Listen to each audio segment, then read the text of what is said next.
Hello all. Mullai Paatu, one of the Agam poems in Patthupaatu. The poem started with a beautiful description of the Mullai land that is covered with thick forests and is constantly wet by showers of rain. Having set the mood of the poem as melancholic, the poet moves ahead to introduce other features. We shall move ahead with the poem. Mudupendir Virichi Ketal Arungadi Mudur Marungil Pohi யாழ் இசை இன வண்டு ஆர்ப்ப நெல்வோடு நாழி கொண்ட நறுவி முல்லை அரும்பு அவிழ் அலறி தூஉய கைத்தொழுது பெருமுது பெண்டிர் விருச்சி நிற்ப. As the older women wait for good words, enter the heavily guarded fort of the ancient town, where even bees buzz like the sweetest harps, measures of paddy wafting aroma, along with slender buds of jasmine strewn, and prayed as the elder women await words of auspicion.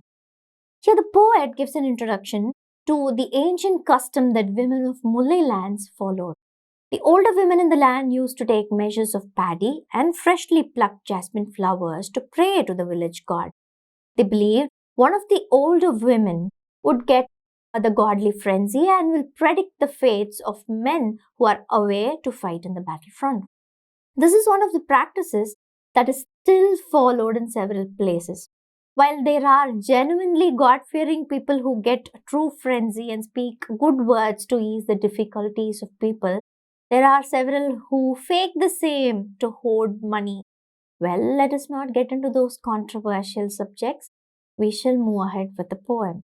முதுப்பெண்டிர் ஆய் மகளின் நற்சொல் கேட்டலும் தலைவியை ஆற்றுவித்தலும் சிறு தாம்பு தொடுத்த பசலைக் கன்றின் உருதுயர் அலர்மலர் நோக்கி ஆய்மகள் நடுங்கு சுவல் அசைத்த கையள் கையக் கொடுங்கோள் கோவலர் பின்னின்று உய்தர இன்னே வருகுவர் தாயர் என்போன் நன்னர் நன்மொழி கேட்டன மதனால் நல்ல நல்லோர் வாய்ப்புள் தெவ்வர் முனை கவர்ந்து கொண்ட திரையர் வினை முடித்து வருதல் தலைவர் வாய்வது நீ நின் பருவரல் எவ்வம் களை மாயோய் எனக் காட்டவும் காட்டவும் காணாள் கலல் சிறந்து பூப்போல் உன் கண் புலம்பு முத்து உரைப்ப.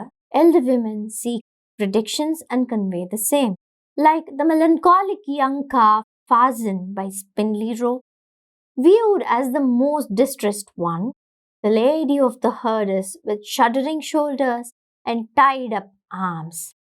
Arms that hold the spears, herders who throw from the back line. Now will your mothers too come, she said.